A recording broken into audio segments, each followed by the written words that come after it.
Good morning. Good morning, Anna. Good Hey, good morning, ladies. How's everything going morning. today?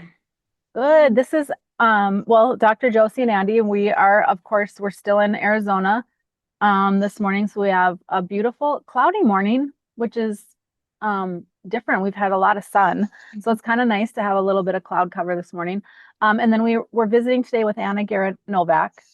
And Anna's are you in Beulah this morning? I'm in Beulah this morning. Yep, I'm working from the Beulah office today, but I do live in Hazen. Yes. Good morning, Anna. So Anna and I have known each other for I don't know, I'd have to sit and think. We've known each other for a long time. 26 And years. 20, that's a long Wow. time. Yeah. How'd you And guys meet? we met, Anna was an employee at TGI Fridays and I was a manager. We had a great working relationship. Mhm. And when Anna graduated from college, she went to University of Mary. You should be telling this, I guess, instead of me. Um, we just then forged a friendship, and which I'm very thankful for. So actually, that's a good place to start. Why don't you Yeah, tell us about your education and your the flow of your career from back then to where you're at right now? sure. Well, I appreciate you guys having me on today to start off Mhm. with that. So I'm originally from Pick City, very, very small town, like 150 people, gravel roads, a couple of paved roads, but I think we ran out of money. So, anyways, uh, that's where I'm from. Spent 18 years living there. Um, Went to high school in Hazen, graduated in 2000, and then after that, moved to Bismarck to study at the University of Mary. And let's see, I got a bachelor's degree in communications and an emphasis in public relations. Graduated in 2005 and stayed living in Bismarck. But of course, during my college years, I think I was a sophomore.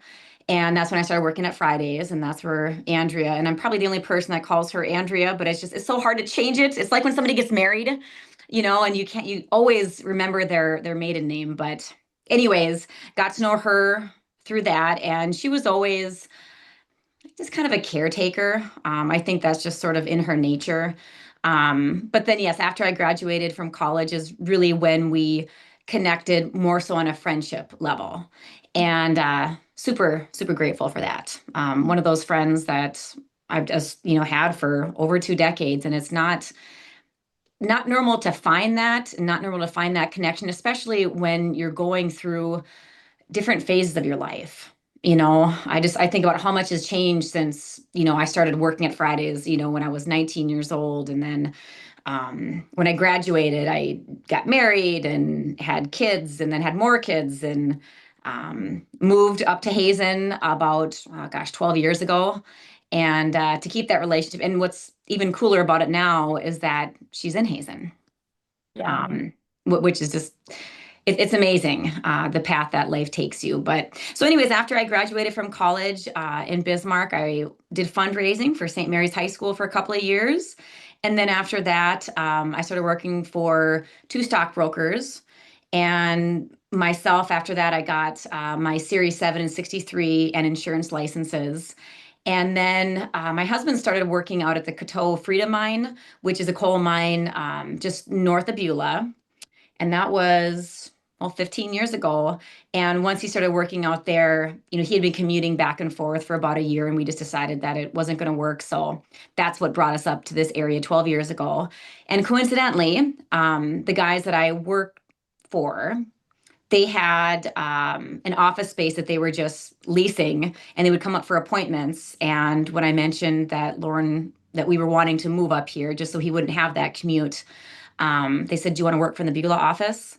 And I said, "Well, yeah." And they said, "Do you want to work full time or part time?" And I said, "Part time if I can." And I just felt like God's hand was on that because we knew that we wanted to expand our family. At that point, we had two sons, and we knew we wanted to have four. Of course, four looks different when you have zero kids and one kid and two kids and three kids, but we were blessed with four sons, and so it's been great. And then I went to high school in Hazen, and the fact that my kids are friends with my friends' kids, and I know the homes that they're spending time in, and the kids that they're playing football or baseball or basketball with or track or whatever they're in, to know them personally. And so it's been a huge blessing. And then I suppose after, well, about 4 years ago, I was approached to run for the legislature and kind of felt didn't really want to do it, to be honest with you. I mean, it was just one of those things that I felt like I just have so much going on. I've got the kids, I've got my job. Um, but I prayed about it and I felt convicted to run. And I kind of thought, well, maybe I won't win because obviously there are lessons that you can learn, win or lose, out of it. God teaches us in whatever situation we're in. But I ended up winning. And so, yeah, I have to kind of decide right now if I want to run again. But that's been a really interesting and unique experience to serve the people where I live in District 33, but in the entire state of North Dakota, and to look at things from a different lens. What might be best for my district isn't necessarily best maybe for the state of North Dakota and vice versa. And, so often you kind of get put in a box. I'm a Republican, but not everything that is typically Republican do I vote in favor of or against. Do you know what I mean? Just because Republican or Democrat looks different in different parts of the state. So yeah, Right. that's my background. I want to quickly touch on the friendship piece of this because I find that our friendship is a great representation to me. I think we've all had friends come and go in our lives.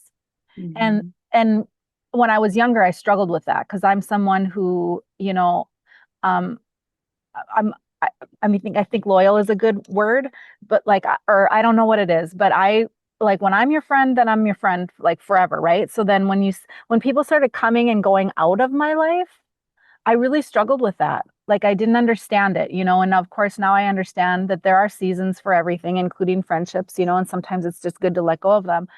But we've done a really good job at just accept because Anna's 10 years younger than I am.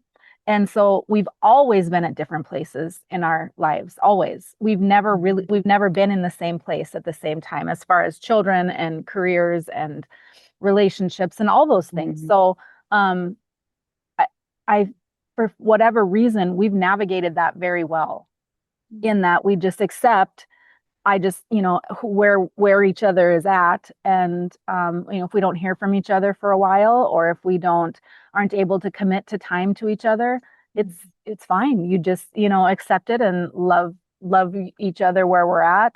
And that hasn't been the case with all relationships in my life. So I'm very thankful to have had that with you, where we just sort of have had that understanding.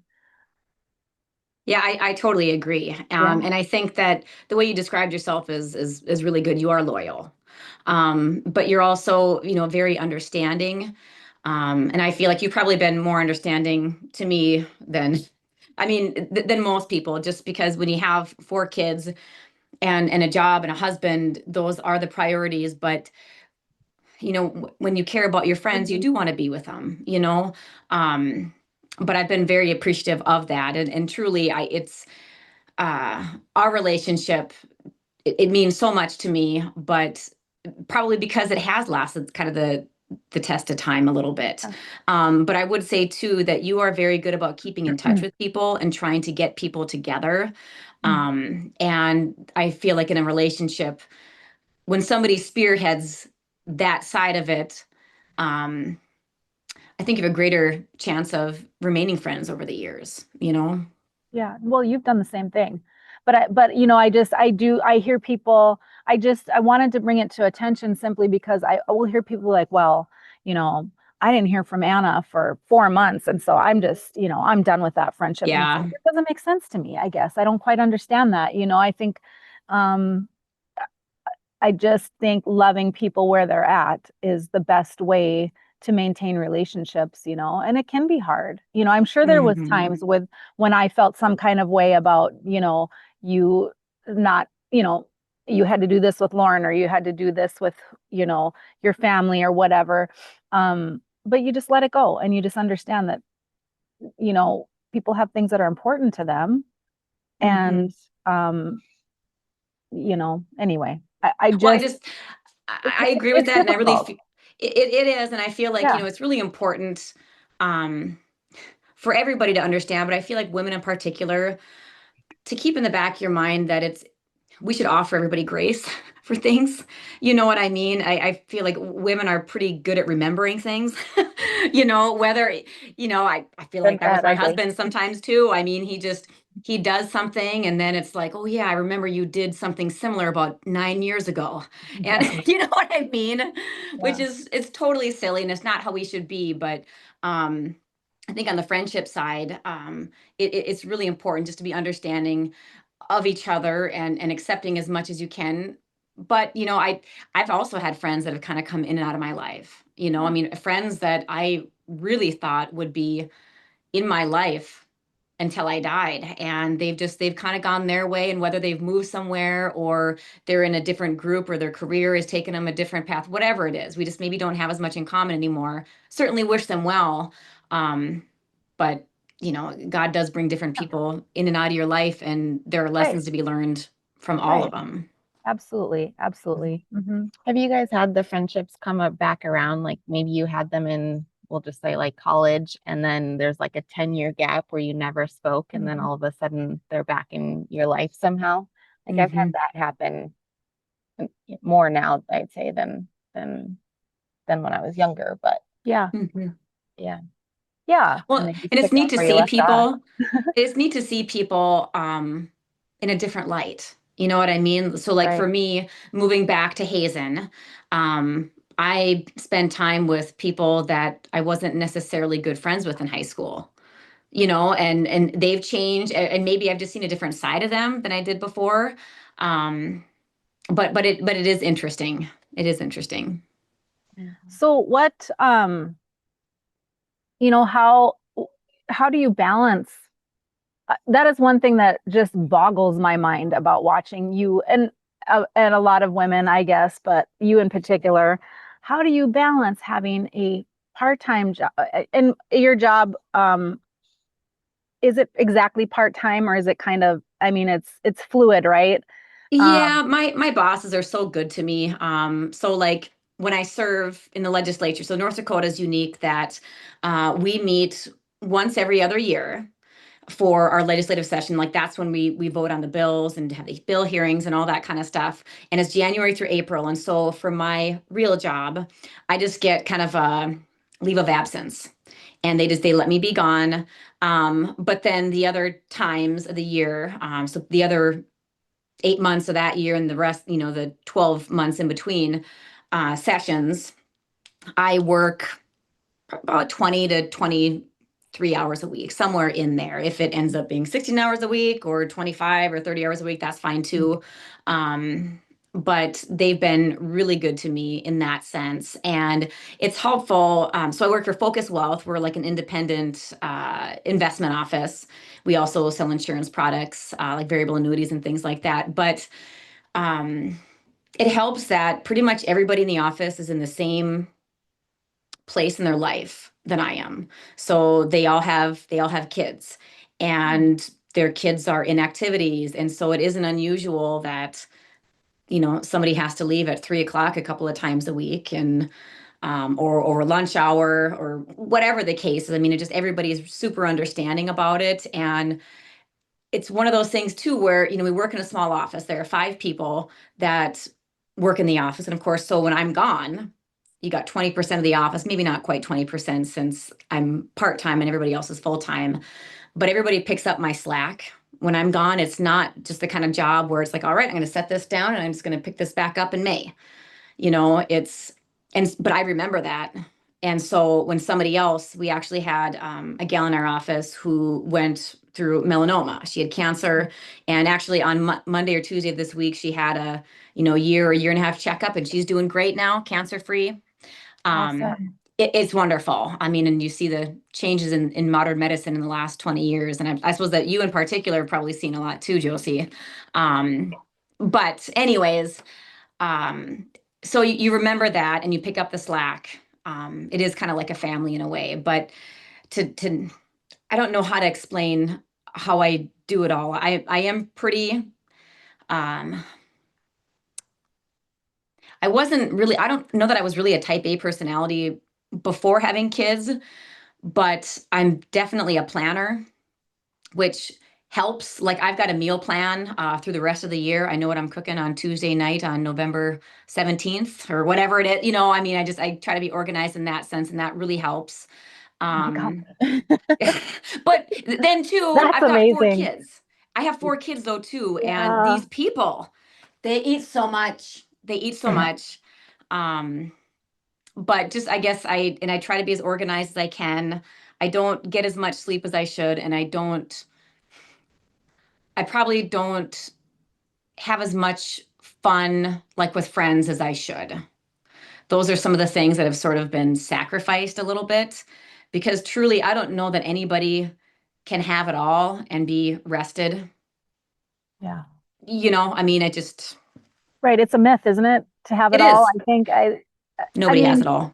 I think I think I should be careful how I phrase that because it's not a myth necessarily, but you have to be a little flexible about what having it all means, right? I mean, Yes, yeah, and like it changes. You used to have a lot of fun with friends.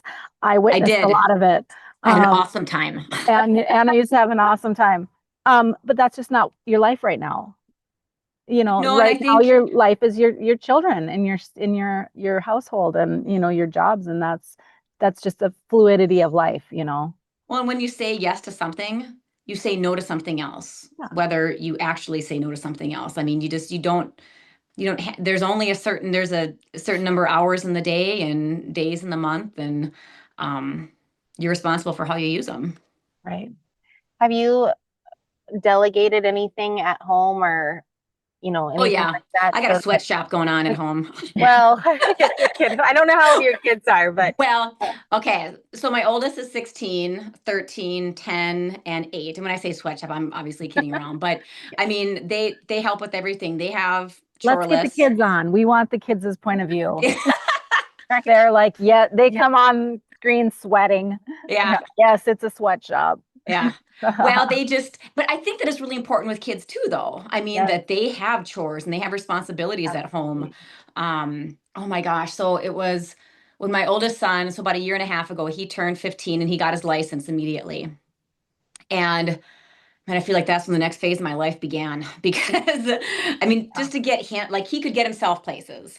And I Mhm. don't ask him all the time to give his brothers rides. But when I do, he'll do it without grumbling. Mhm. Or like last night, I needed a bag of coleslaw from the grocery store because I was at my youngest son's last flag football game of the season, and they won. Yay! Yay. But I wasn't going to get home till 6:30 or 7 o'clock because of that. We're going to have dinner. I had that in the crock pot, and um, it just that kind of stuff, and it helps tremendously. And I feel like for them, it's important for them to know that they play a role in the family and they're a needed part of the family. Um, so anyways, but they do certainly help. I mean, they all have their chores, whether it's unloading the dishwasher, cleaning the litter box, setting the table, making sure the room's clean. My 8 and 10, I mean, all my kids do their own laundry, including the 8 and the 10-year-old. So there was one time where somebody had posted something on Facebook about like, oh, how does everybody keep up with the laundry? And my kids don't have clean pants. If my kids don't have clean pants, it's their own responsibility. That's Mhm. sorry, that's your fault, guy. I mean, Yeah. but so and that helps tremendously too. That they can be and they are more self-sufficient now. The youngest is 8, and so he can do a lot of things on his own, and they can be um, left on their own a little bit here and there, and they can work on their chores on their own and independently, which is helpful. And my husband is fantastic. Yeah. He really is. He is. I married up with that one, but he is very much a family man, and so everything revolves around his family, and he's a very hard worker Mhm. out at his job, but he's very good for the most part about working his tail off when he's at work. And then when he comes home, he takes that hat off, his work hat, and he focuses on the family and things like that. And so that's really helpful too. Yeah, he's a good one. Yeah. He's a really good one. Yeah, he is. And I think of it from from the point of view of a partner, you're raising your sons to be good partners. Yeah. And Lauren, you and Lauren are raising your children, teaching them to do their laundry and to cook. Like they've brought me food and she's like, Simon made this, or, it was Simon's turn to make dinner or whatever. So then, they'd share some food with me and stuff. And I think that's wonderful. Because that's the kind of men that are going to make, there's such a man hater view a lot of times with women. And those are the kind of men that are going to change that view in the world, so I love that. And they're I just, hope so. they're great kids.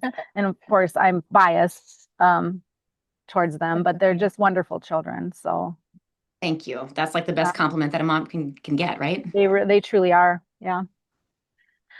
I want to circle back to legislature just a moment. Like, what do you think about you was what brought the community to be like, I want you to run, like you should run? Like, what characteristics do you feel like they were looking for? Well, I think it's helpful. So I grew up in the area. And so for them to know me, for them to know my family and extended family, I mean, I think that that's part of it. But I really got involved with politics. With my husband being a coal miner, my dad was a coal miner, my brother was a coal miner. Most of my uncles that live in the area, they worked in the coal industry in some capacity. And so I got involved because I'm a co-founder of a grassroots advocacy group called Faces of North Dakota Coal. And we just kind of try to humanize the people that work in the coal industry.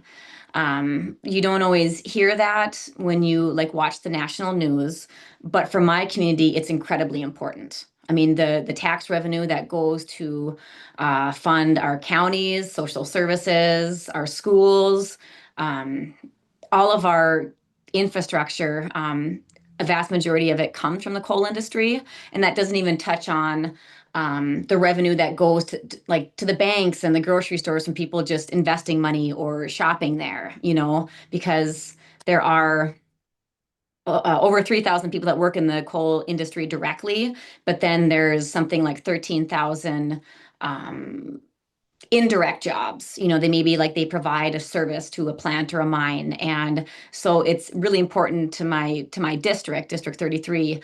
But I think, and I testified at county commission hearings that sort of started when they announced the plans to close Coal Creek Station, which is the largest coal-fired power plant in the state.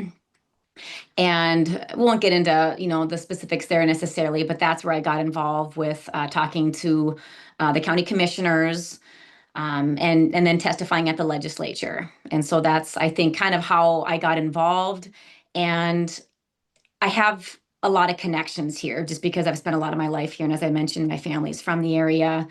And, just that's what I love about the political system, especially at the state level, is because everybody comes from different parts of the state. And we bring different good and bad perspectives to the legislature, and we have to somehow figure it all out, right? And everybody has a different perspective. I mean, there aren't that many youngish women with kids in the public school system that are serving in the legislature right now, and so I feel like that voice is important to have there. But so is the retired farmer from Cass County. They bring a different perspective than I do, and you learn things from them and from talking with them. And but I guess that was kind of a long answer to your question. I just feel like the personal connections that I've had with people in my family and building a name for myself and being really involved. Whether it's, volunteering to take the gate at a baseball game, or helping with Feed My Starving Children, which is a food packing thing at my church that we do to send meals overseas to underprivileged kids, or whatever it is. I just feel like those connections are really what got me to be elected. Very cool. Yeah. So we've touched on this I think with most of our guests, but I'm curious, what do you do for yourself? When you're doing for your children and your husband and your community and your employers, what do you do? How do you take time for yourself, and what kinds of things do you choose to do? Um, the one there are a couple of things, but the one thing that I make time for every day, no matter how tired I am, is I exercise. So like during the legislative session, I would usually get up around, 'cause I drove back and forth to Bismarck every day for the most part, and I would wake up at, you know, 4 o'clock or 4:30, so I'd have a chance to walk on the treadmill for 30 to 45 minutes, or um, do some strength training. That's one thing that I do make time for every day. And if there's a way that I can involve my kids in it, sometimes I will do that. But a lot of times that's on top of my 30 minutes that I take for myself. Just because I do need that time. I really enjoy walking outside in the summertime, like on an early morning. I mean, there is nothing better than that in North Dakota. And I think North Dakota is interesting too, because we have an appreciation for nice weather, We really do, because yeah. we don't have it all the time. Yeah. But I do that. And then I also take, it doesn't happen every day. I really try to, but take time for personal devotions every day and reading the Bible. And we're doing a study on Hosea right now, and it's a tough read, kind of, if you're familiar with the book of Hosea. But anyways, that's something I make time for too. Aside from that, there isn't really a whole lot. I mean, it's just the season of life that I'm in. But I love being with my kids, and I love watching them in sports. It's been so fun, and I would love watching them do something else too. What they love sports, and the apple, they don't fall far from the tree, because my husband he loves sports, and baseball in particular. So yeah. What do you guys do for yourselves? Well, I mean, I think, I think that 30 minutes that's all I think people, well, oh, I have no time. I have no time for this or that. But I think even 15 to 45 minutes is, you know, that's all it really has to be. Yeah. As long as it's consistent. Yeah. Like that's the big thing. Yeah. And Once something your that brain feeds gets ready you. for that. Yeah. It prepares itself for that time and knows how to slow down quicker.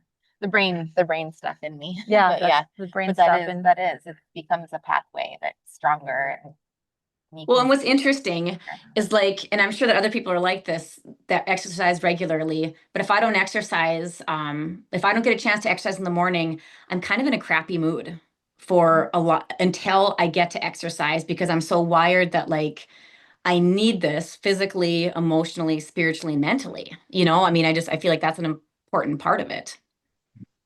Yeah, and it doesn't have to be like hard exercise either, right? It's just movement in general, getting your blood flowing and things moving. Yeah, I totally agree.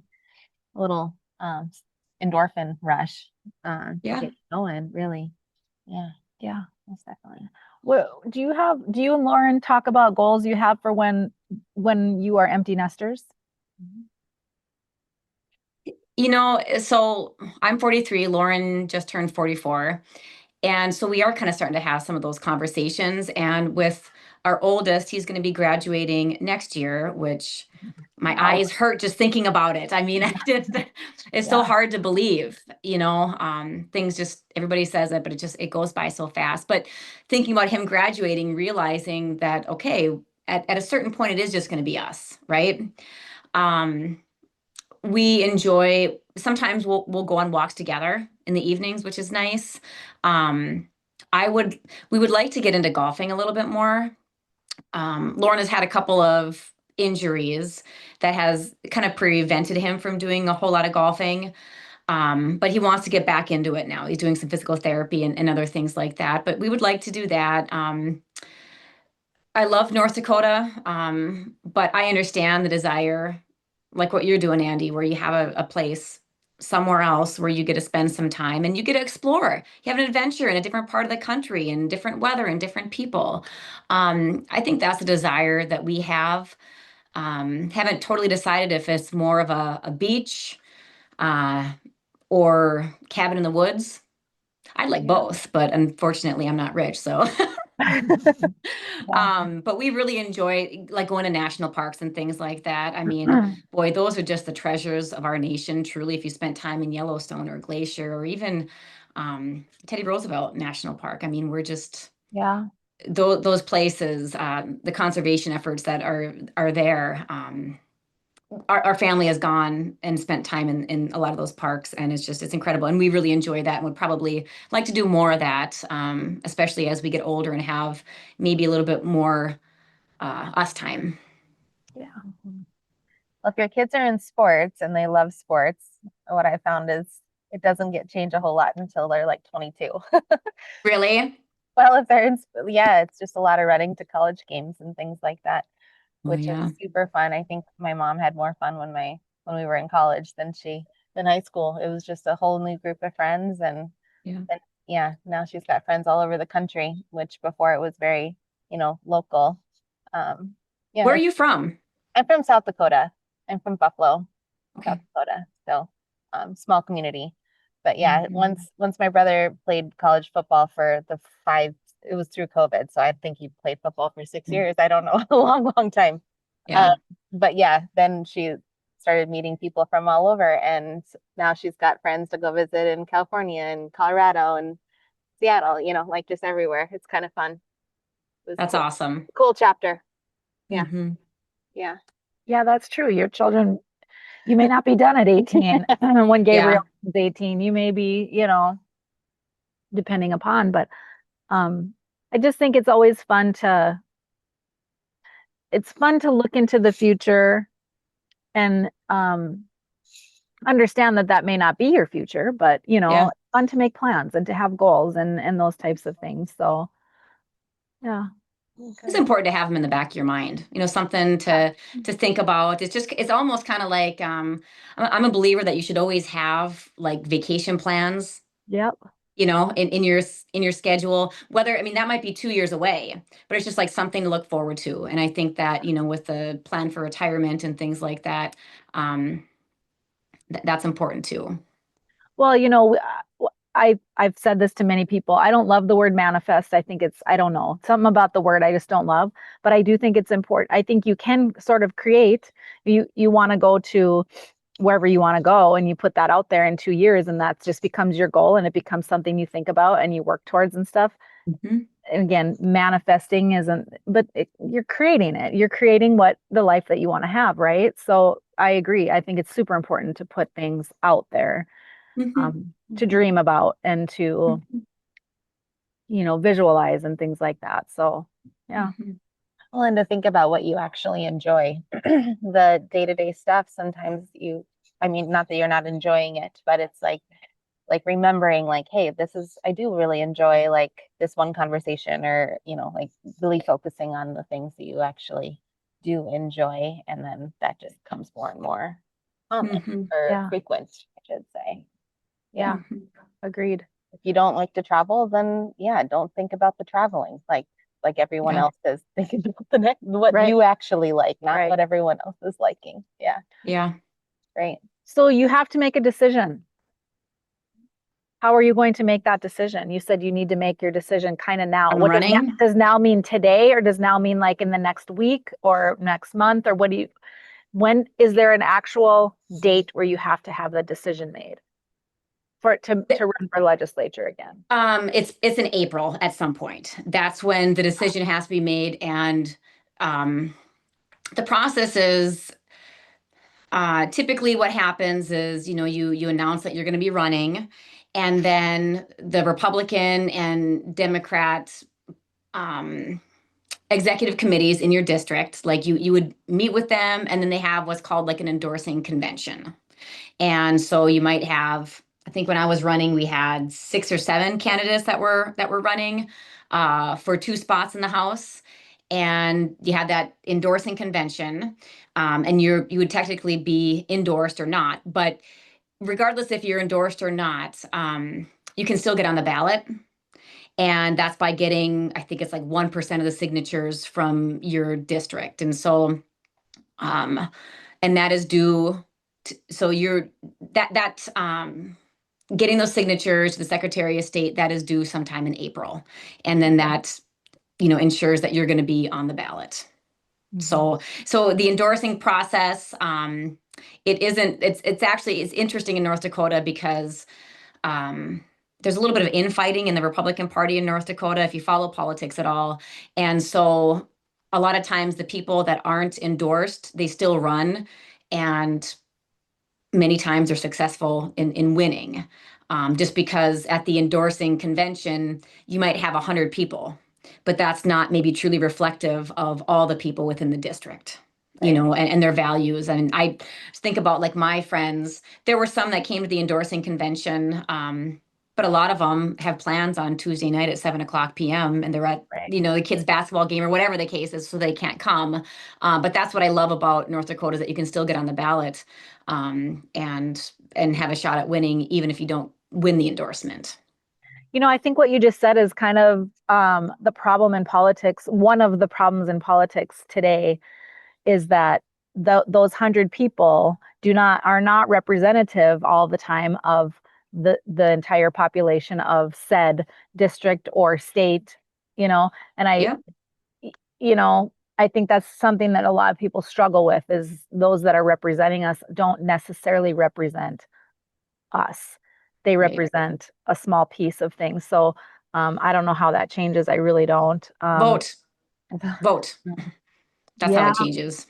yeah, I mean, I wish that everybody could be engaged more politically, but I mean, some people don't have the time, some people don't have the interest. yeah, But there might be a couple of issues. I mean, I feel like people typically have 3 or 4 issues that they feel really passionate about. I know people who voted for me, and if I run again, will continue to vote for me, but they don't like the way that I voted on a couple of bills. That's right, just, it's how it is. But I feel like they can kind of look at it and say, well, generally, we agree on most everything. I right, think the problem with politics now, it for some people is that if somebody votes incorrectly on 1 or 2 things, that's what they focus on. They focus on, you know, the 10% negative, and they don't say, well, but he or she voted in favor of this or fought for this, or you know what I mean? It's just it's almost you're either with us or you're against us. right, And I think society is almost getting to be a little bit more like that, and I think it's unfortunate. right. Right. Cancel culture is the word that comes into my head. Yes. Cancel culture, yeah. Like if these people don't like one thing about you, then they want you canceled, you know, and Yep.